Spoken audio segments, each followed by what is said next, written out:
going back to the Pentagon stuff a few times just because I find it both fascinating and worrisome.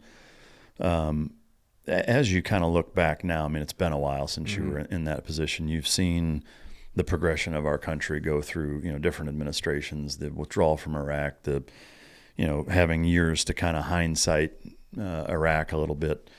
Do you think that there is a fix for that, the problems that you saw within the Department of Defense, or is it just it's so big that there's only so much quality control and kind of right hand talking to the left that you can accomplish when you're talking about that many people?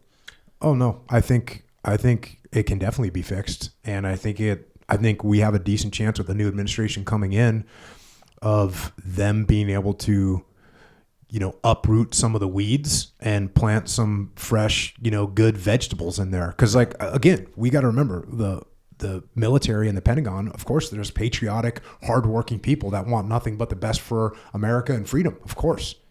And there's also people that are looking out for themselves and want to be part of this be part of a bureaucracy that will sustain them indefinitely and make money for them and their companies. So, yeah, I think it can definitely be fixed. And, when it comes to war fighting, it's just decentralized command, right? You give power to the folks on the front lines to make things happen, and they'll make it happen. Yeah. That's how ISIS was wiped out very quickly. Yeah. Can you go into that?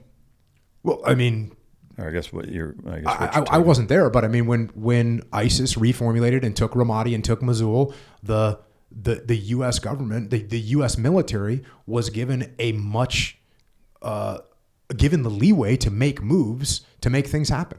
And that was basically Trump kind of down from the top allowed that to happen. Yeah.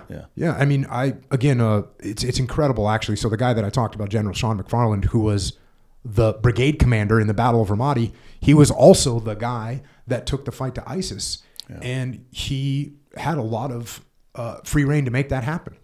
So because of that, they were able to eliminate ISIS very quickly. And also ISIS, got into convoys and flew flags from their vehicles, which if you're trying to fight the United States of America, that's not a good move. That's awesome. From a top leadership standpoint of kind of what we've seen and say over the last 4 years with Milley and I'm trying to remember who's the other guy? Austin. To me, those guys seem like not the right guys for that job. I am encouraged. Similarly, it sounds like with you, I am a fan of Hegseth. I'm curious to get your take on that role. It was kind of a surprise to me, but the more I think and thought about it, the more it seems like it makes sense. But I'm curious to get your take on specific to military leadership at that level. Do you think guys like that are the right people for the job? If you were in that position, or who do you think would do the best job for a position like that? What kind of person succeeds there? So there's an unknown factor that I'll talk about when I look at some of these senior leaders, and this is something that I garnered from reading and studying a lot about the Vietnam War, and that is there's a certain level of when people are playing the game, because if they don't play the game, they're going to be removed and they will lose all influence that they might have had. So for instance, let's say you work for me and I'm like, hey, I want everyone to wear yellow t-shirts. And, if people don't wear yellow t-shirts, I'm going to court-martial them. And you go, okay, listen, hey guys, Jocko wants us to wear yellow t-shirts. I know it's a pain, but if we don't put these yellow t-shirts on, he's going to start court-martialing people. I don't want anyone to get in trouble.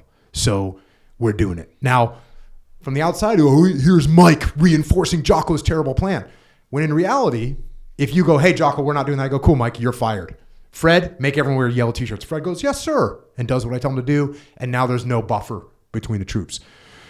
I can't tell sometimes how much of a person's behavior is them trying to play the game and maintain some level of influence over the boss, and how much of it is them actually believing what they're saying.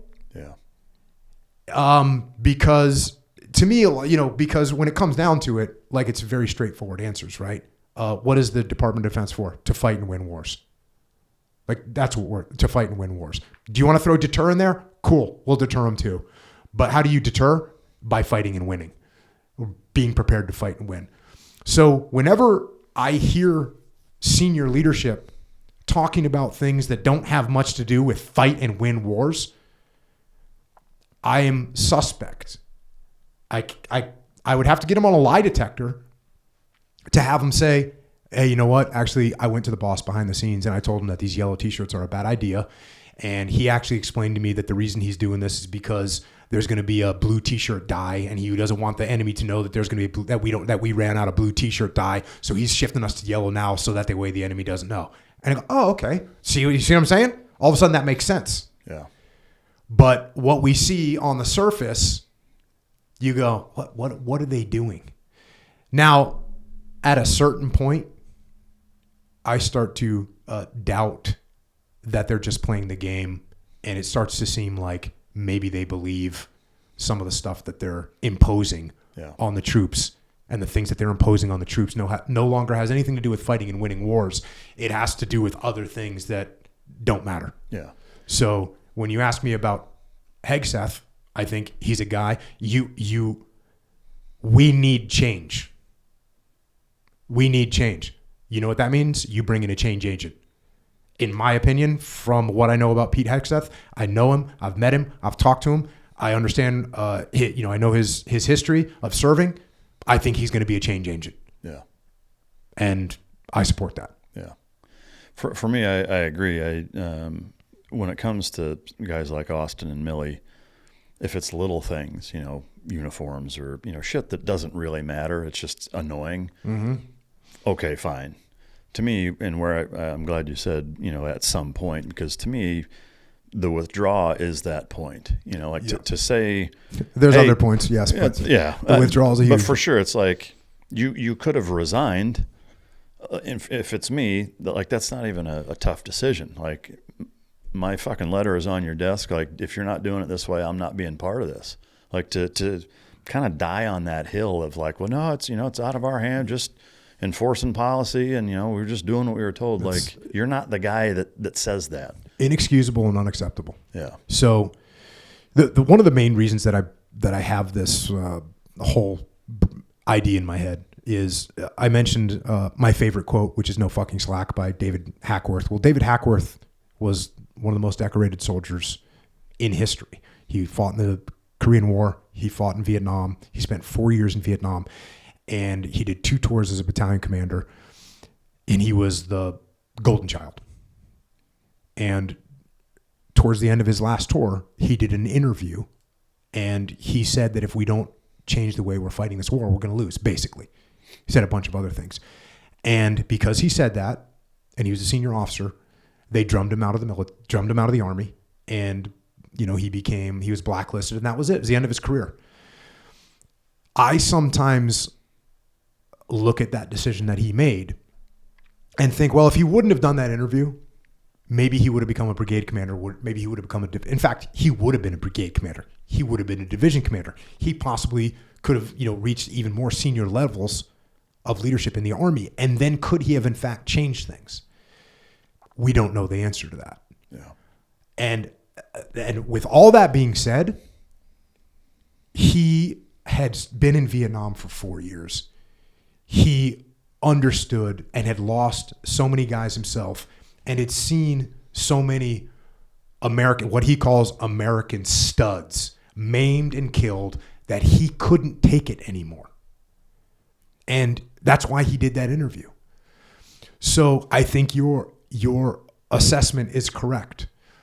And you said, you were glad I said at some point. Yes. At some point, and first of all, if you don't have the influence over your leadership to be able to tell them, hey, let me run this withdrawal. I got this. You guys, you talk to me in 30 days. You can say, thank you. I got this. And I'm the president. I go, Mike, you say you got it. I trust you. Go take care of it. And it's done. If I'm micromanaging you and like you said, you execute it There's no excuse. This is Napoleon said this. If you're ordered to do something and you execute it and it's wrong, and you know it's wrong, you're still culpable. Yeah, you're still culpable. So it's very, very sad to see. It's hard to get in their heads to understand like what they could be thinking. I mean, if you're the chairman of the Joint Chiefs of Staff, do you not like what else are you looking for? Yeah. Well, are you trying to make the next rank? There's no next rank. Yeah, I don't get it. I mean, it doesn't make any sense. Take care of your soldiers. Yeah. Take care of your Marines. Take care of your sailors. Take care of your airmen. That's what you should be focused on. Yeah. From your perspective, I mean, when you say it's unforgivable, let's say hypothetically you become president tomorrow. How do you handle that? Is firing enough?